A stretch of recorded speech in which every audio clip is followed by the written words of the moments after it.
Bueno, buenas tardes. El tema creo que es el quinto, ¿no? El encuentro, no recuerdo bien, cuarto, quinto, es el terrorismo de Estado. No vamos a teorizar mucho sobre el asunto, digamos, a hablar de ello en torno a alguna de las publicaciones del Garaje Ediciones. Está con nosotros pues Ana María Pascual, periodista de investigación, autora de uno de nuestros libros, Cheriz, un sicario al servicio del Estado. Cheriz fue uno de los cabecillas del grupo terrorista de Estado GAL durante el gobierno de Felipe González, pero estuvo al servicio del Estado español desde la época de Carrero Blanco. Eh, Está con nosotras también entre el público Rosa Burgos, autora también de varios estudios de varias investigaciones sobre asesinatos de Estado. En concreto, en nuestra editorial le publicamos el titulado Una bala que cayó del cielo, sobre el asesinato de Javier Fernández Quesada, un joven estudiante de la Universidad de La Laguna, en Tenerife, a finales del 77. Y también están con nosotros como copartícipes Rosa García Alcón y Luis Suárez, ambos activistas de la Asociación de Represaliados y Presos Políticos del Franquismo, La Comuna. Y ambos, digamos que nos van a ofrecer sus testimonios y sus comentarios respecto a su experiencia con el terrorismo de Estado, con la Brigada Político-Social, la que llamábamos BPS, Brigada Político-Social, que era, digamos, la policía política de Franco, aparte otras policías políticas que tenía, como pudiera ser la Guardia Civil, que sigue siendo una policía política, evidentemente, como lo estamos viendo casi a diario, y otras ramas y subramas de la policía política. En España hemos sufrido y seguimos sufriendo, desde luego, y no solo en España, en todos los países, una de las dos modalidades que es de terrorismo de Estado. Una que es el Estado terrorista, que es la dictadura, la de Franco. La dictadura de Franco, como cualquier dictadura, fue un Estado terrorista. Y el terrorismo de Estado, es decir, el terrorismo como arma de cualquier Estado y de todo Estado. No conozco ninguno que haya renunciado a esa arma, ¿no?, para neutralizar, atacar, vigilar a sus enemigos o a sus disidentes. Bien, sin más que decir de momento, voy a dar la palabra a Ana María Pascual, la autora de esa investigación que hizo junto con, tengo que citar, con Teresa Rilo, la esposa, la viuda del propio Cheriz. Y recordar o homenajear incluso en estos momentos, pues que Teresa Rilo, en estos tiempos de encierro, pues murió por un cáncer fulminante, murió hace cosa de un mes aproximadamente, ¿no?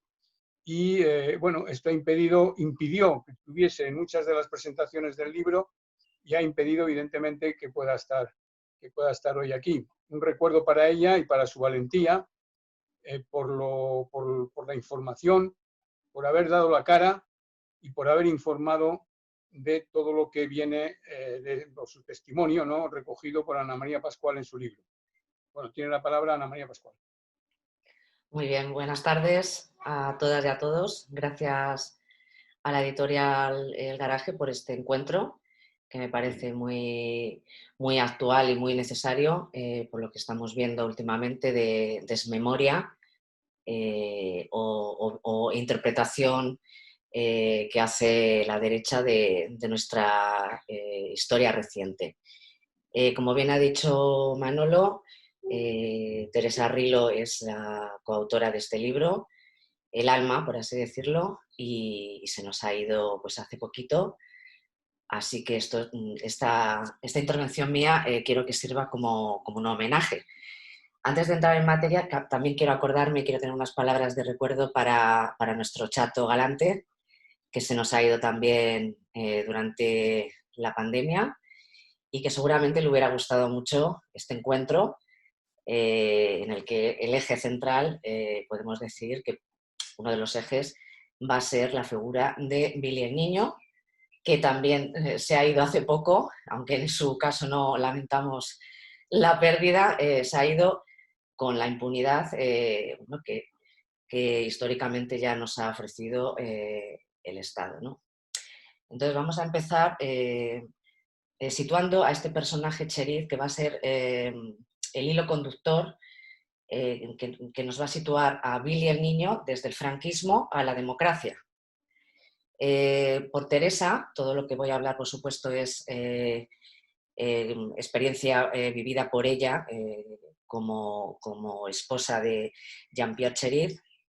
Por Teresa sabemos que en el año 1970 Cherif ya estaba operando en España para una guerra sucia, aunque parece una paradoja porque en la dictadura no hacía falta enmascarar una guerra sucia, es decir, ya el Estado, la dictadura era suficientemente impune para poder actuar libremente y a las claras, no hacía falta ocultar su terror, ¿no? Sus métodos de terror.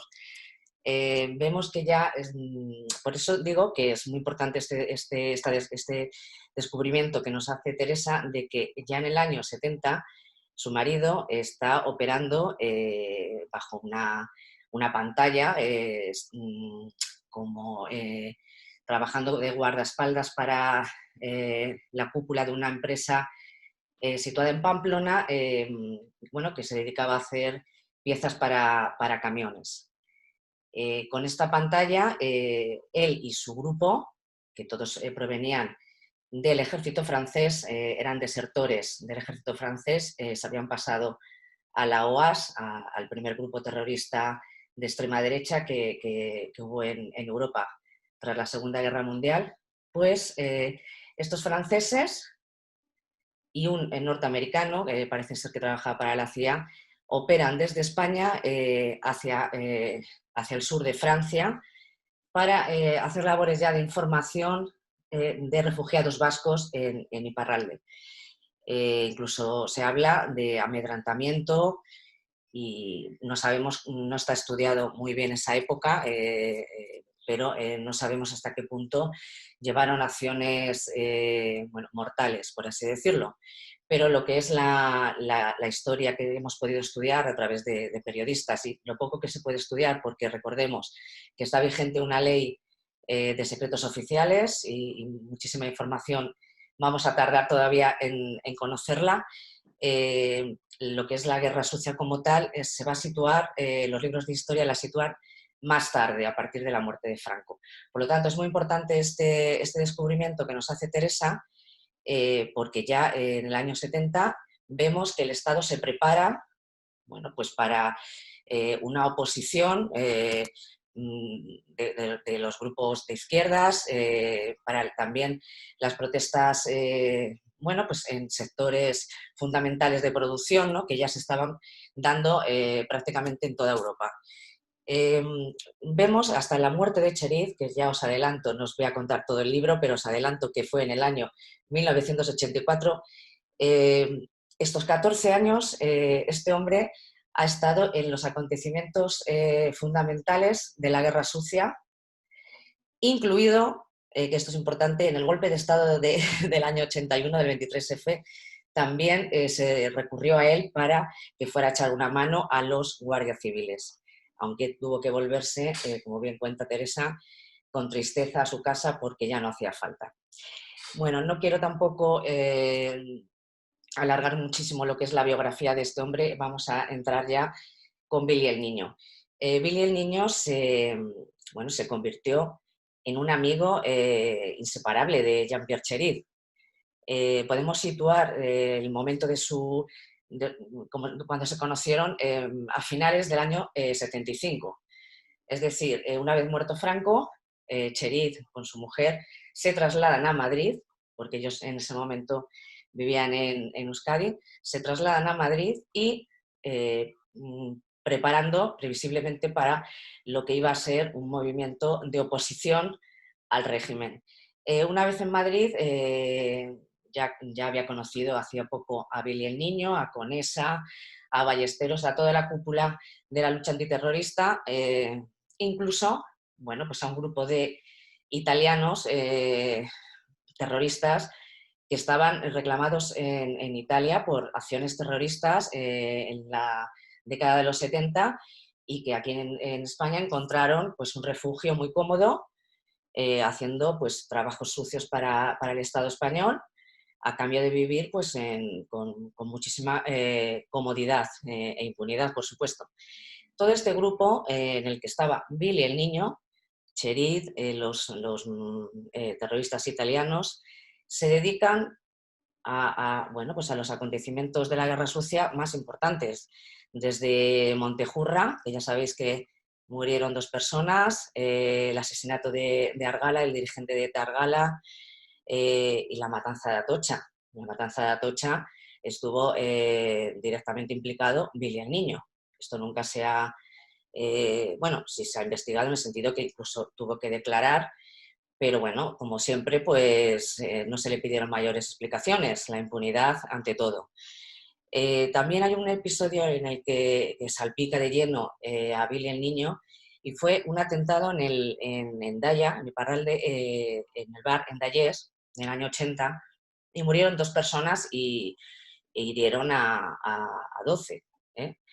Y bueno, pues un comando de 3 pistoleros entró en el bar y ametralló a la clientela. Bueno, sabemos por el propio jefe de Billy el Niño, el comisario Ballesteros, que Billy el Niño era el encargado de reclutar a esos mercenarios que operaban en el sur de Francia y de pagarles. Incluso habló de una cantidad de 500.000 pesetas al mes de los fondos reservados. Esto se dijo en sede judicial, el comisario Manuel Ballesteros, se reflejó muy débilmente en la prensa y nunca se le han pedido explicaciones a Billy el Niño. Y esto es un poco la punta del iceberg de lo que conocemos. O sea, en todos los episodios en los que participó Cherid, por supuesto estaba detrás Billy el Niño. Teresa me contaba que bueno, la amistad de ellos fue muy sólida y que incluso Billy el Niño rivalizaba con un terrorista italiano, Mario Ricci, por la amistad de Cherid. Era un poco infantil según Teresa. En las distancias cortas, Antonio González Pacheco era bueno, pues esta persona extravagante que ya conocemos, ¿no? ¿Qué os puedo contar más? Que no es ninguna broma, ¿eh? Estamos hablando de que desde octubre del año 75 a noviembre del 89, que es cuando finaliza el GAL, estamos hablando de 66 muertes a manos de esta gente, tanto en la primera etapa, que sería el Batallón Vasco Español, la AAA, que todo era uno, todo era un grupo, un único grupo que actuaba bajo diferentes siglas. Estamos hablando de 32 personas que mataron y solamente en 17 casos ha habido, sobre todo en Francia, ha habido sentencias judiciales. El resto es pura impunidad, no se ha investigado, aunque sabiendo quién eran los autores. El GAL, por supuesto, ya sabéis que hubo ministros que entraron en la cárcel, pero bueno, no se ha llegado al fondo de la cuestión. Realmente Billy el Niño sale de la policía cuando gana el PSOE las elecciones en octubre del año 82. Sale de la policía, bueno, podemos decir que por la puerta de atrás, pero porque había muchísimas denuncias ya contra él por torturas y bueno, pues parece que le invitan a salir. Pero en el fondo fue una salida ficticia, porque siguió colaborando con la policía. Como bien sabemos por Teresa, le encargan, uno de los trabajos que le encargan a Billy el Niño, ya fuera oficialmente de la policía, es vigilar a Teresa para que no cuente pues todo lo que sabía de su marido, de las actividades parapoliciales financiadas, repito, por policías y guardias civiles, porque fueron los jefes que ella conoció, y le encargan vigilarla y que para que no hable con la prensa, para que no denuncie, para que incluso no reclame el cuerpo de su marido, que había muerto en extrañas circunstancias en Francia. Bueno, ella siempre ha sospechado que lo eliminaron porque se iba a ir de España y del GAL, y bueno, hay muchos indicios, y en el libro lo apuntamos, de que pudo ser un encargo en ese momento la Guardia Civil, que su jefe era Pastrana, sargento Pastrana, pues para eliminar a Cherif. Y después, claro, quedaba la viuda. ¿Qué sabía la viuda? Durante mucho tiempo Teresa pasó mucho miedo. Pasó miedo, no sabía si a su marido lo había matado ETA, si lo habían matado sus propios compañeros.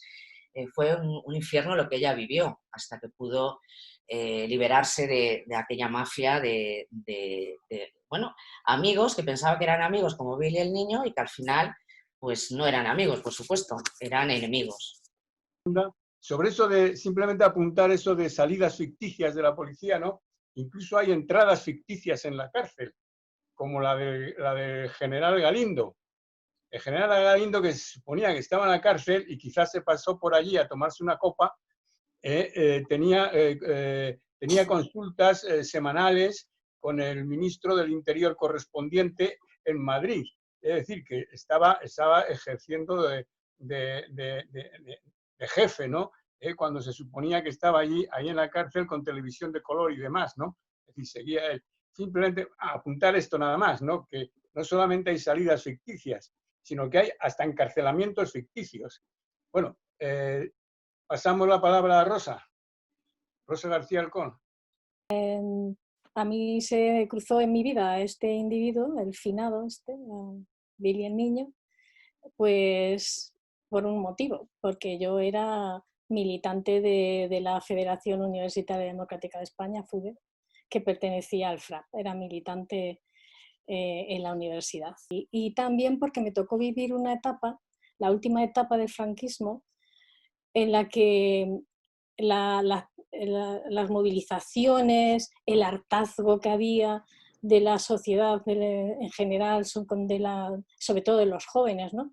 De esta sociedad tan opresora, que tenía unas prohibiciones completamente anacrónicas y que te impedía simplemente ser feliz, ¿no? Era una cosa que los jóvenes notábamos. Esa última etapa del franquismo se la suele denominar en algunos sitios, no sé si ya han desistido, pero en esa época, la verdad es que me alegro que lo pongas, se la suele denominar dicta blanda. Como veis aquí, este es un cuadro en el que aparecen los que fueron procesados y afectados por el Tribunal de Orden Público, que era el tribunal de delitos políticos. No entran la mayoría, porque la mayoría tenían multas gubernativas, y de esos casos no tenemos información. Pero como podéis ver, a partir de 1970 se van disparando los casos, tanto en el tribunal, que había dos, el 1 y el 2, como el total. Y la mayor cantidad llegó hasta 1976. Ese tribunal además se cerró en esa época.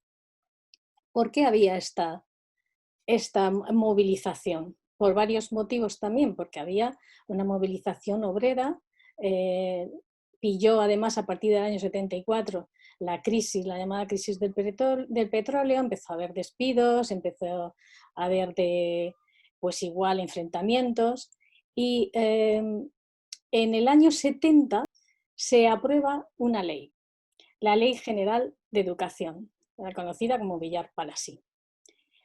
En los años anteriores, el famoso milagro español económico, que estaba basado en realidad sobre las espaldas de la gente, ¿no?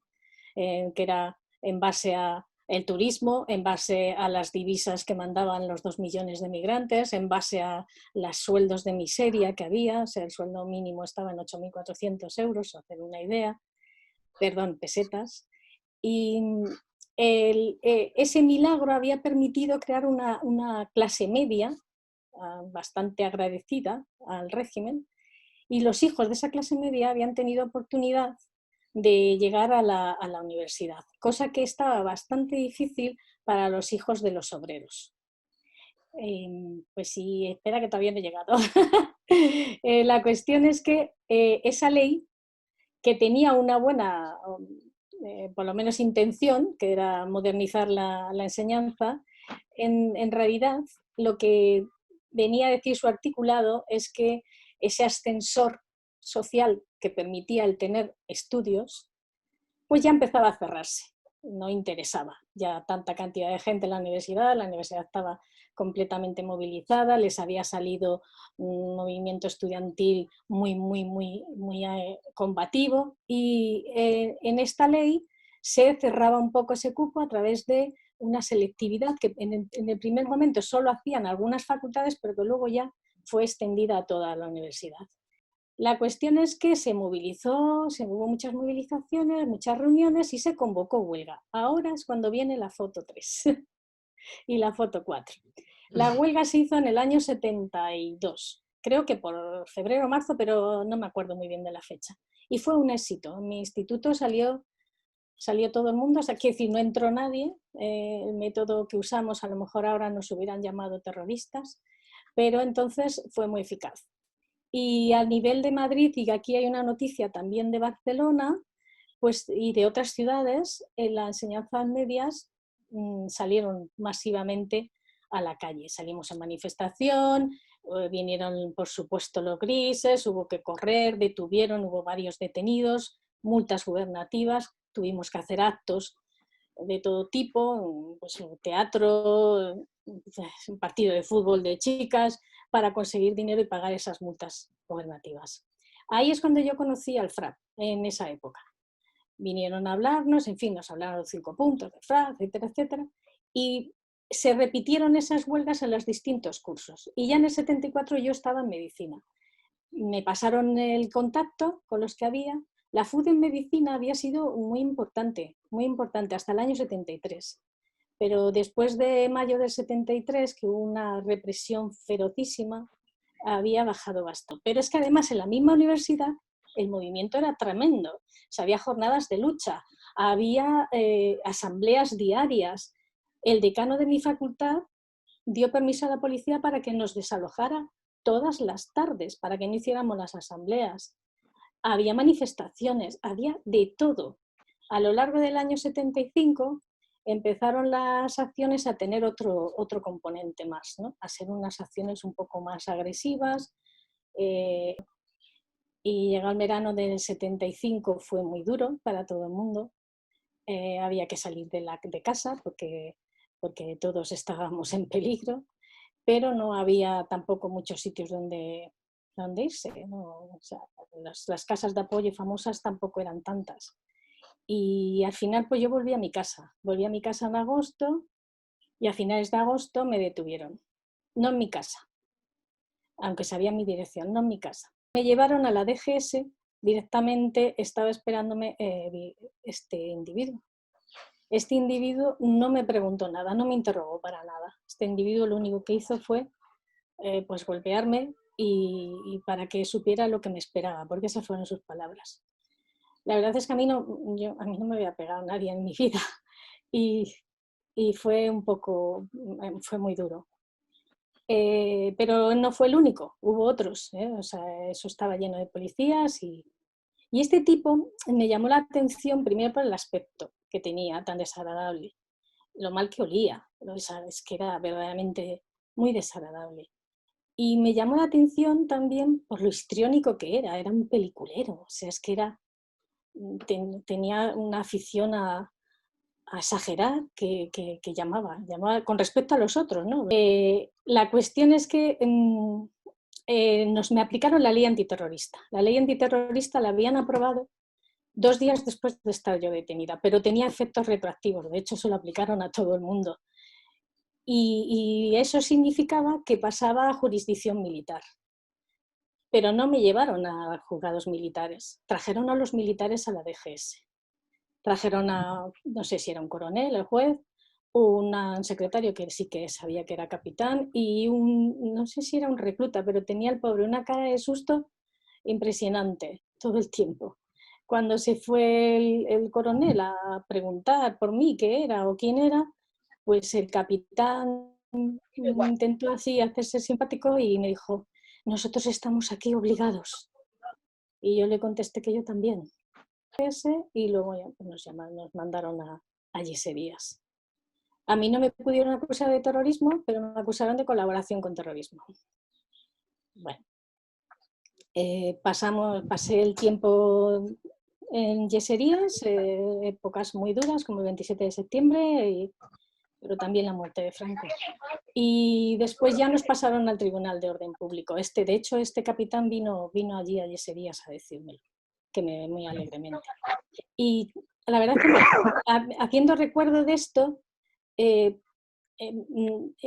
nosotros hemos centrado mucho en Billy el niño, el tema, y nos ha ido muy bien el tema de las torturas, pues se ha cogido un muy bueno, pues un símbolo de lo que es un torturador, es conocido a nivel nacional e internacional, pero bueno, hay otros torturadores de los que va a hablar ahora Luis. Y luego hay un tema que a lo mejor sobre lo que no hemos puesto el foco, que no sé si se nos ha olvidado, sino quizás es más complicado. Y es que el ejército estuvo siempre desde el minuto cero en la represión. Ejerció la represión desde el minuto cero. Fueron ellos los que juzgaron a los primeros después de la guerra, se mantuvieron esa capacidad de juzgar, incluso cuando se montó el Tribunal de Orden Público en el año 64, ellos se quedaron con delitos que seguían juzgando, y en el hecho del 75, con la ley antiterrorista, pues ya sabéis, los juicios sumarísimos de septiembre fueron los militares y fueron los que dictaron 11 condenas de muerte, y de las cuales 5 jóvenes fueron fusilados, ¿no? Y ese ejército ha pasado sin ser vilipendiado en lo más mínimo. 3 años después, en el año 78, la Constitución, en un artículo de la Constitución, además de los primeros artículos, se le declara garante de la unidad de España, garante de la Constitución, garante de todo. Es ese mismo ejército, es que también estaba en el tema de la guerra sucia. Fue el ejército, fue el servicio, por lo que además viene en el libro de Sheriff, fue el servicio de secreto creado por Carrero Blanco. Sí, el SECED. El SECEM. El SECED. Sí, el SECED, creado por Carrero Blanco. Entonces el ejército ha estado desde el principio en todo, y no se le ha tocado. Creo que habría que hacer. Bueno, Luis, a ver, es tu turno, Luis. Luis Suárez, Carreño. Hola, vale. Bueno, pues después de las intervenciones de Ana María y de Rosa, que yo creo que han sido las dos muy interesantes y complementarias, yo muy brevemente primero voy a explicar mi caso rápidamente y luego voy a contar un poco lo que yo creo desde la comuna y desde otros colectivos, etcétera, pues pensamos acerca de Billy el niño y en general sobre la impunidad, ¿no? Mi caso, bueno, pues yo fui torturado por Billy en el año 73, yo había sido detenido ya en el 70 con 21 años, había sido procesado, esa primera detención no fue excesivamente dura, la policía no sabía nada de mí, a mí me cogieron de una manera casual, por lo tanto, de alguna manera la policía pues, no me vio a mí como alguien realmente de quien pudiera sacar mucha información, y en cambio ahí me procesaron, me condenaron a un año, etcétera, pero bueno, pasé poco tiempo en la cárcel porque hubo un indulto en el año 71, que era ya cuando yo iba a entrar en la cárcel, pues ya vino un indulto que no recuerdo ahora por qué motivo. En el 73 me vuelven a detener y ahí ya sí, la policía tiene mucha información sobre mí, sabe que soy de la Liga Comunista Revolucionaria, que tengo algún tipo de responsabilidades, etcétera, y por lo tanto ya soy, digamos, un objetivo goloso, ¿no? Para ver si me sacan algo, ¿no?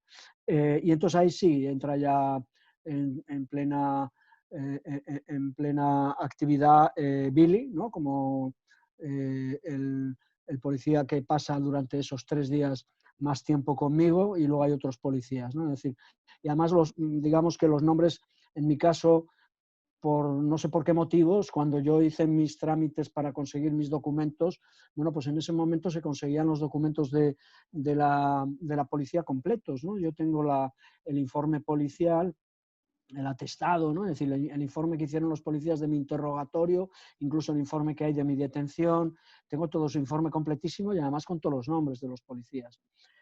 Pues bien, bueno, pues efectivamente, Viri, como decía Rosa, tenía un perfil que se le distinguía perfectamente. Yo había oído hablar de él, yo como no era de la Facultad de Económicas, yo era de Escuelas Técnicas y por lo tanto a él no le había visto en las facultades porque él parece que ya tenía su presencia en las facultades, le gustaba exhibirse por allí y por eso tenía ese nombre, el sobrenombre de Billy el Niño, porque se chuleaba, incluso enseñaba la pistola y tal. Bueno, total que sin haberle conocido previamente, a través de los interrogatorios inmediatamente, e incluso creo recordar, no lo puedo jurar, pero creo recordar que él mismo exhibía que él era Billy el famoso tal. Bueno, en fin, luego tenía toda una serie de cuestiones psicológicas así como perversas, le gustaba mucho meterse en temas de la vida privada.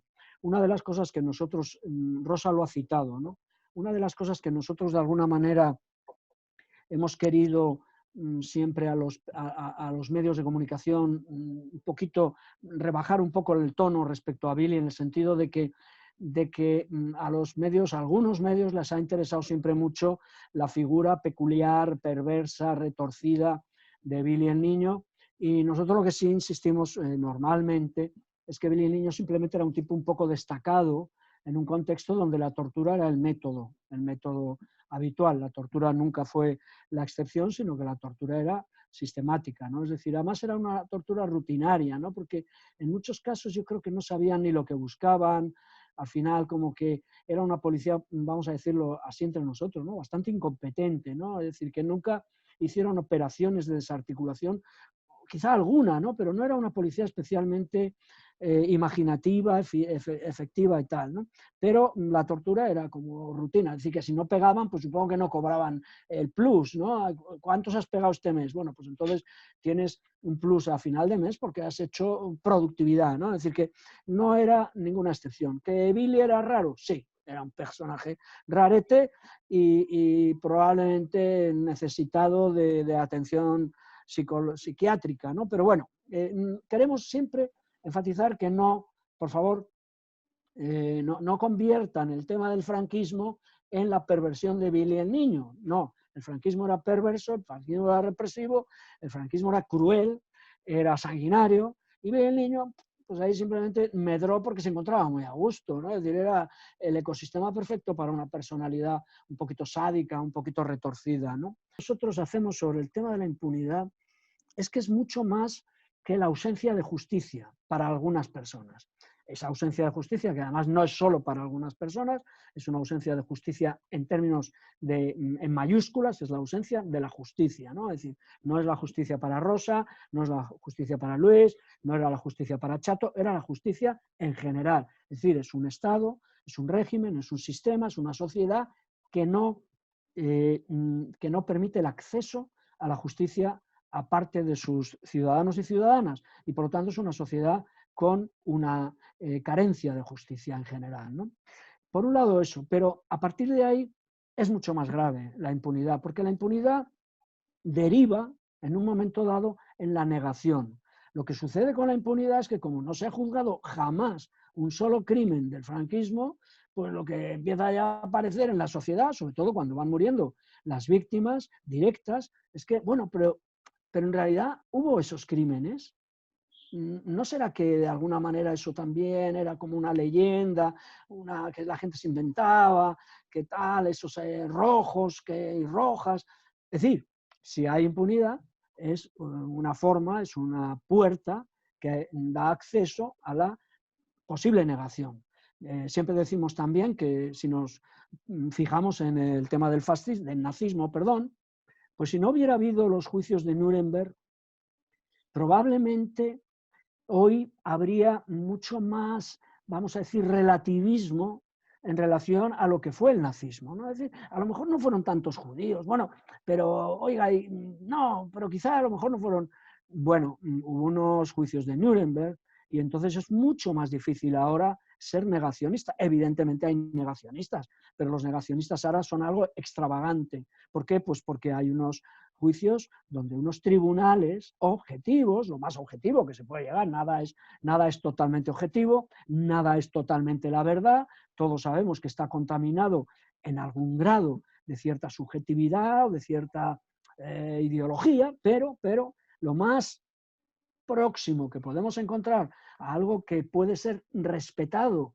y, digamos, reconocido como objetivo o como cercano a la verdad, bueno, pues es lo que unos tribunales, con todo un procedimiento de evidencias, investigaciones, testimonios, etcétera, etcétera, etcétera, llegan a concluir que se han cometido X crímenes, ¿no? En nuestro caso, es que es realmente, como hemos normalizado esta situación, quizá no somos muy conscientes de lo que significa que no haya un solo crimen juzgado y condenado del franquismo. Es que son 40 años de crímenes de los que no existe una sola sentencia. Entonces, bueno, pues es que es campo abonado para la negación, ¿no? Y la negación abre a su vez otra puerta que es la legitimación, ¿no? Es decir, que la impunidad legitima un régimen como el franquismo. Si nunca ha sido condenado a nadie, pues será que el franquismo no fue tan malo. Y efectivamente, ese es un mensaje que está ahí, que va entrando. Primero, los crímenes a lo mejor no fueron tan malos, y segundo, a lo mejor el franquismo tampoco fue tan malo, ¿no? Porque, oye, se crearon estos sistemas de asistencia, no sé qué, se desarrolló la economía de esta manera, una industrialización, se abrió el país, no sé qué, no sé qué. Sí, los mensajes de la derecha, ¿no? Pero esos mensajes de la derecha serían incluso ridículos, incluso, bueno, pues anecdóticos, si no fuera porque como realmente el franquismo nunca ni ha sido condenado en su globalidad, como exigió, bueno, como Naciones Unidas sí lo condenó, pero no ha sido condenado en el Estado español de una manera oficial, pero tampoco han sido condenados ninguno de sus crímenes. Y hay que recordar que nosotros siempre estamos en los crímenes de tortura, pues porque somos los supervivientes, y también los crímenes, por cierto, que a veces se olvidan, ¿no? De los bebés robados, porque también hay personas víctimas directas de esos crímenes, pero hay muy pocas víctimas directas ya de los crímenes del franquismo, hay muy pocas, porque son muchísimos años, ¿no?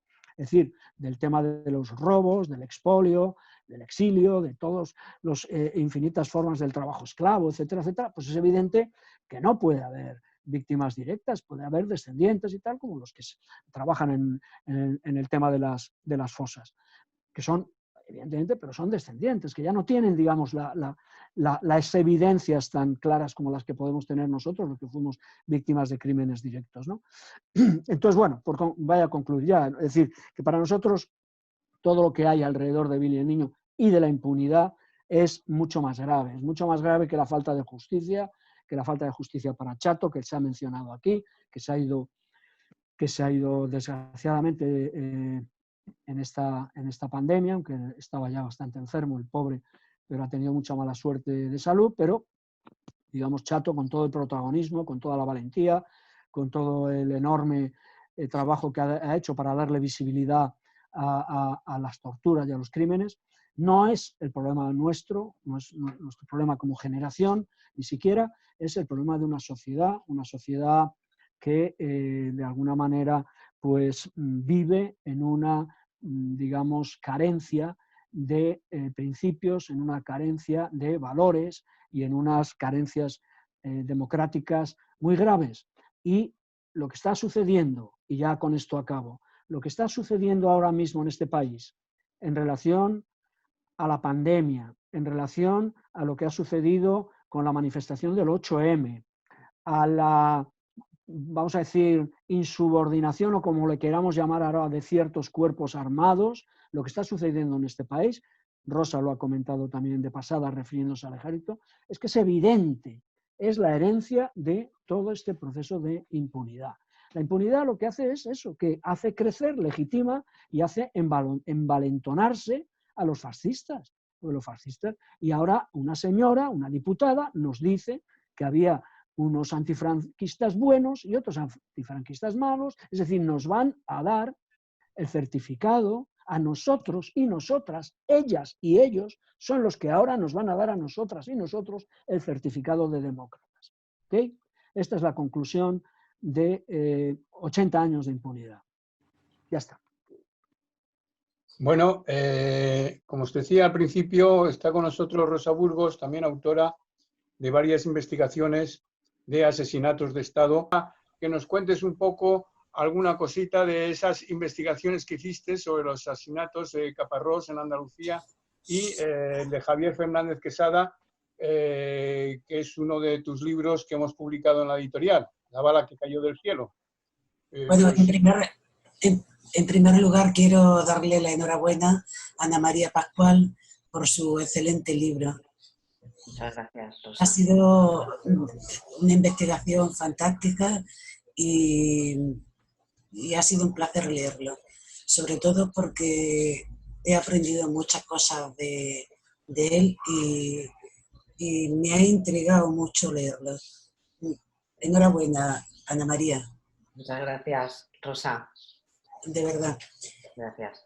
En el tema este de la memoria histórica, yo quería poner de manifiesto la arbitrariedad y la ambigüedad del Congreso de los Diputados. No solamente del actual, sino también del que llevó a cabo las investigaciones de la muerte de García Caparrós y de Fernández Quesada, sino también en los últimos años.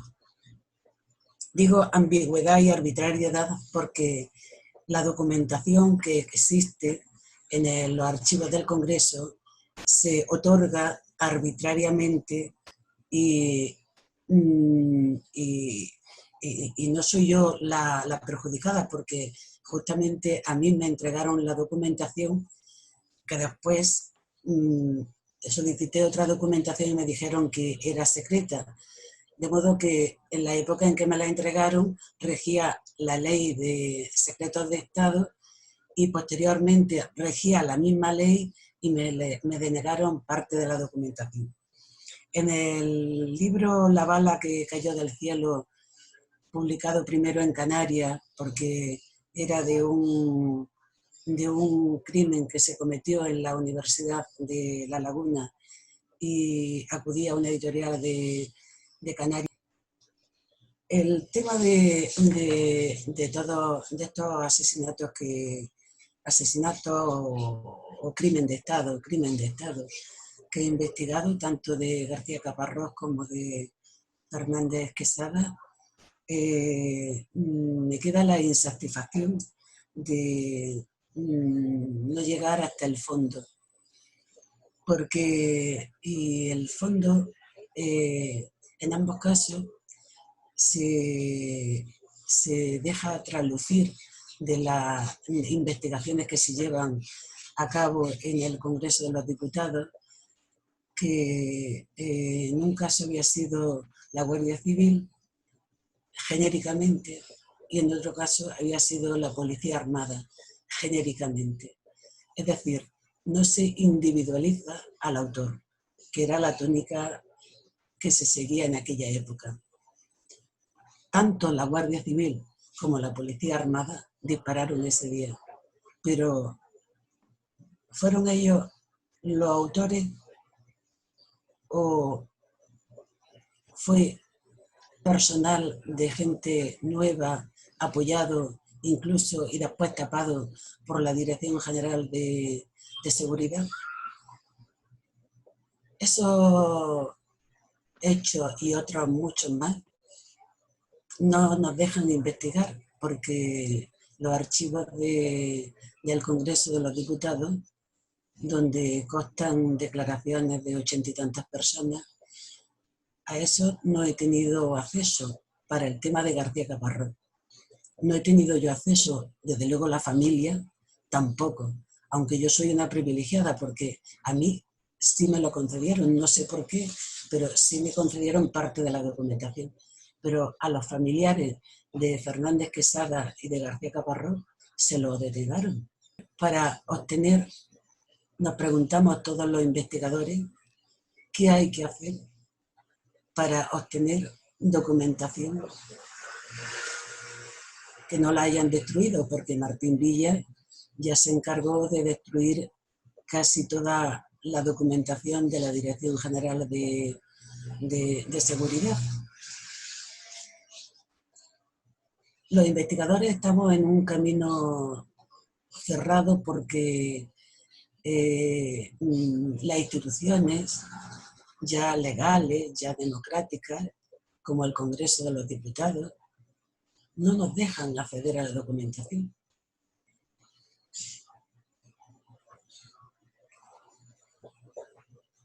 ¿Aún sigue habiendo miedo? Yo creo que sí, porque aún sigue estando en instituciones personas que mantienen el status quo. En fin, solo quería decir eso. Bueno, pasamos a una segunda parte. Simplemente quería apuntar una cosa sobre esto del ejército. En muchos testimonios y en muchos recuerdos sobre los asesinatos de posguerra de los años 40 y demás, se cita casi sistemáticamente a cuadrillas de falangistas que llegaron a un pueblo, cogieron a alguien, lo asesinaron, se lo llevaron al monte, allí los asesinaron, construyeron ahí fosas comunes, etcétera, etcétera. Y da la sensación de que los falangistas tenían una autonomía para ir a cualquier parte a detener y a matar. Esto solo muy limitadamente es cierto. Las cuadrillas de falangistas actuaban, obedecían disciplinadamente las órdenes de los mandos militares y de los mandos también militares de la Guardia Civil, que les indicaba allí a por estos, allí a por estos otros, y me los matáis. Esto es la actuación de Falange, que este pequeño orden recibida está desapareciendo incluso de familiares de víctimas. Vinieron los falangistas, sí, vinieron los falangistas, pero ¿quién les mandaba? ¿Qué orden tenía? ¿Quién les había dado la orden? Y quien daba las órdenes era el ejército español, el único ejército que había ya en ese momento. El ejército español, el ejército de Franco. El mismo ejército que sin solución de continuidad es hoy el garante de la Constitución de 1978. Pasamos a la segunda parte. Buenas tardes a todos. Lo primero, como ha empezado Ana María Pascual, enhorabuena por su libro. Y bueno, comentar una cosa. Estoy un poco cansado ya de la matanza de Atocha. Estoy cansado. Ensombrece todo lo que pasó en aquella época. O sea, digamos que estoy un poco harto. Porque el día de antes murió mi hermano y al día siguiente murió Mariluz, que prácticamente no se les escucha. O sea, se está silenciando por todos los sitios. En los relatos las novelas que hay de esa época, como pueda ser los libros de Operación Gladio, de Cherif, el que escribió Ruega por nosotras, en todas estas que aparece mi hermano, a las pocas páginas o a las pocas frases aparece sí también Antonio, el Billy, el niño.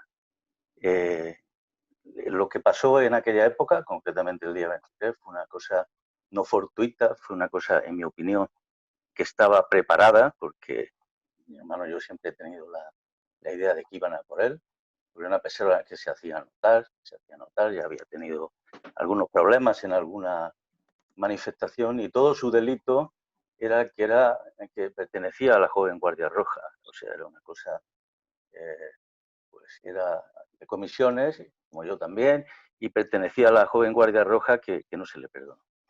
Fue un terrorismo de extrema derecha. O sea, para que veáis digamos, la conexión que tiene todo, que era un todo de un puzzle que si lo vas organizando casi todo cuadra. El año siguiente, el abogado que llevaba el caso nuestro, le llamaban, o sea, primero le hicieron perder el expediente, se lo robaron, Y luego le llamaban a casa por la noche y le decían, como sigas investigando vas a terminar como los de Atocha. O sea que al final todo está interrelacionado. Y bueno, y Ana María, no te des por aludida, que simplemente era por decir que estoy cansado, que en todos los sitios están los abogados de Atocha, que los abogados de Atocha, por cierto, no nos han apoyado a nosotros en nuestra causa de la querella argentina, por ejemplo. No nos han apoyado. Y los abogados de Atocha, digamos que van un poco a su bola, y yo no recuerdo en los 64 años que tengo que me hayan llamado para nada. Pero es que ni los abogados ni ningún político. Estaba diciendo Rosa Burgos que ahora mismo se están negando los expedientes y la documentación. He pedido como 4 veces a la Audiencia Nacional que me den el rollo de sala, que me lo tienen que dar porque estoy personado en la causa. No me lo dan, pues no sé qué excusa, que lo tiene que autorizar alguien y no me lo están dando. O sea, y yo miedo, como decía Rosa Burgos, yo ninguno, no tengo ningún miedo. Yo no, o sea, aquí delante lo tengo, en que el ministro actual del Interior, Fernando Grande Marlaska, dicta la prescripción del delito de mi hermano cuando es un delito que no prescribe. Y cuando un juez hace una cosa a sabiendas de que está mal, tiene un nombre muy feo. Entonces, por eso te digo que yo miedo ninguno.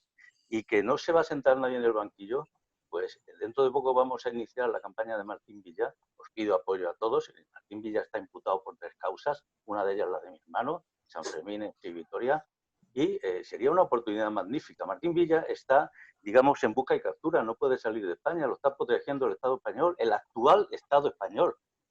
El actual Estado español le está protegiendo porque no puede salir de España. Quiere decir que la policía franquista sería una chapucera porque serían unos matados, pero por medios y asesorías desde los años 40 de la Gestapo alemana y luego concursos incluso, creo que el niño estuvo en un curso en Estados Unidos, pues seguramente se iría de putas y de copas, que es lo que le iba, pero vamos, tuvieron asesorías y tenían aquí las antenas de la CIA y tal que estaban constantemente dándoles información. Eso es el primero. El segundo, en el libro de Ana María y Teresa, una de las cosas que más es un libro estupendo, que más me llamaron la atención, yo no tenía ni idea, aunque se suponía, claro, de todas aquellas tramas, que se llamó la estrategia y la tensión y esas cosas que se inventaron en los medios, que Billy el Niño había sido participante directo, bueno, no directo, pero vamos, que estuvo en la trama de la matanza de los abogados de Atocha, perdón por nombrarlo otra vez, pero bueno, era todo lo mismo. Entonces Martín Villa era el ministro de la Gobernación, creo que todavía no le habían cambiado el nombre. Por lo tanto, pues algo tendrá que decir Martín Villa de aquello, ¿no? Como de los otros crímenes, porque estas tramas que llamaban los incontrolados estaban controladísimos, ¿no? Gracias a Rosa le quería decir que también recomiendo mucho su libro, y al hilo de lo que ha planteado Rosa sobre la dificultad de poder acceder a la información todavía hoy, pues estoy totalmente de acuerdo.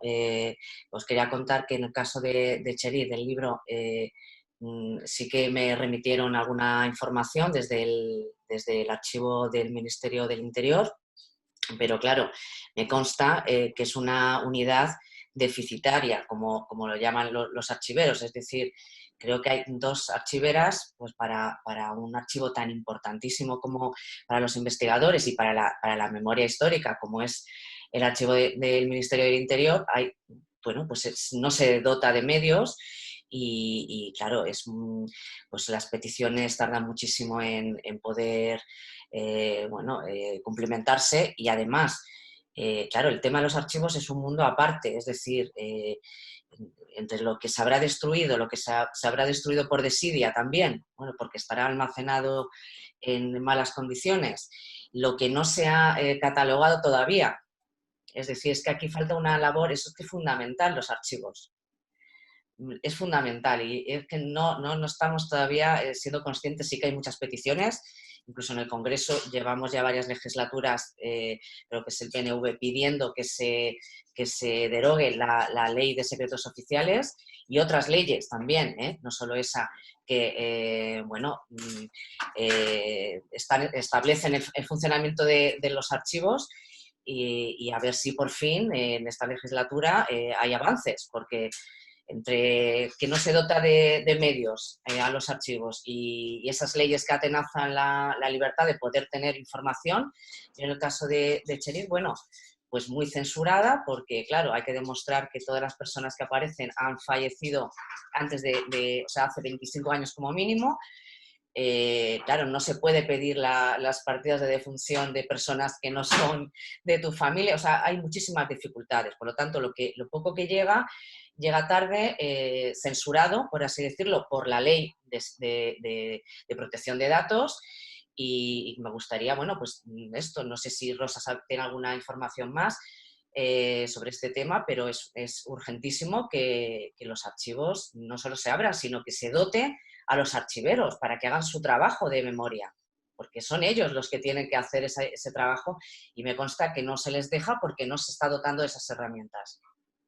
Luego, en segundo lugar, quería simplemente decirle al hermano de Arturo, Ruiz, que por supuesto que tiene toda la razón, siempre mencionamos como el símbolo de aquella semana trágica, el 77, la matanza de Atocha, y por supuesto tiene toda la razón. Y bueno, en este caso me estaba refiriendo a las pruebas que había de la implicación directa de Billy, que seguramente también estuvo implicado en todo lo demás, en los 3 atentados, ¿no?, de aquellas semanas, pero que, como queriendo destacar, lo que quería era llamar la atención de que, aún habiendo pruebas, se salió de rositas, es decir, que nunca ha pagado por aquella instigación, porque bueno, no sabemos cuál fue su papel, pero hay que recordar que, por ejemplo, Stefano de la Chiaie, que era el capo de la Internacional Negra, que también murió hace poco, una vez que salió de la cárcel en Italia, que estuvo prácticamente unos meses, poquísimo, él declaró desde Italia, y algún periódico español lo recogió, que Billy el Niño, el policía Billy el Niño, había sido el instigador de aquel atentado. Por lo tanto, sí que había materia para poder haberle pedido cuentas la justicia, me refiero, durante todos estos años.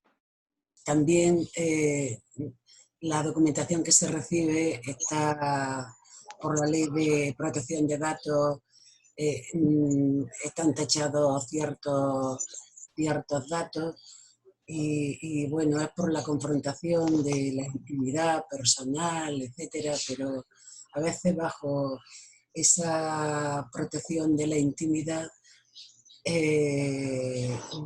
veces no, muchas veces sirve para ocultar a los auténticos autores de hechos punibles. Insistir en lo que planteaba Luis, la necesidad de procesar, digamos, a toda esta gentuza, tanto a los responsables de la dictadura como a los responsables de los crímenes que se realizaron durante toda la transición y que fue un plan trazado desde las alturas, de que todos los asesinatos, tanto el de Arturo Ruiz, de Marilyn Nájera y los cientos de asesinatos que hubo en toda la transición, corresponden a un plan trazado por los poderes, ¿no? Y dándoles a cada uno en cada momento su papel, ¿no? A la policía armada, a la Guardia Civil y a los incontrolados. En cada momento hacían lo que tenían que hacer y en ese sentido pues yo creo importantísimo seguir insistiendo en procesar a todos ellos. Hay abierta la querella argentina y también hay abierta por más de 60 querellas en todo el Estado que están teniendo pues su propio desarrollo. Ahora mismo muchas de ellas están en el Tribunal Constitucional. Es probable que no les den marcha, pero también eso nos va a permitir llevarles ante el Comité de Derechos Humanos de la ONU y algunas entidades de la Comunidad Europea para poder abrir una vía en esta impunidad del franquismo. Bueno, un saludo desde Valladolid, ¿vale? Y muchísimas gracias por habernos invitado. Yo quería hacer una pequeñita aportación desde otro aspecto totalmente diferente, no sé si es mucho, y es que, bueno, yo era bastante niña cuando se produce la transición, pero soy docente y entonces considero, y he pensado muchas veces, en que si las estructuras militares, las estructuras policiales, las estructuras judiciales no cambiaron, uno de los problemas que tuvimos es que tampoco cambiaron aquellos que estaban enseñando lo que querían que aprendiésemos o que habían querido que aprendiesen nuestros padres. El problema es que a día de hoy yo considero que la educación sigue sin tocar estos temas. Entonces,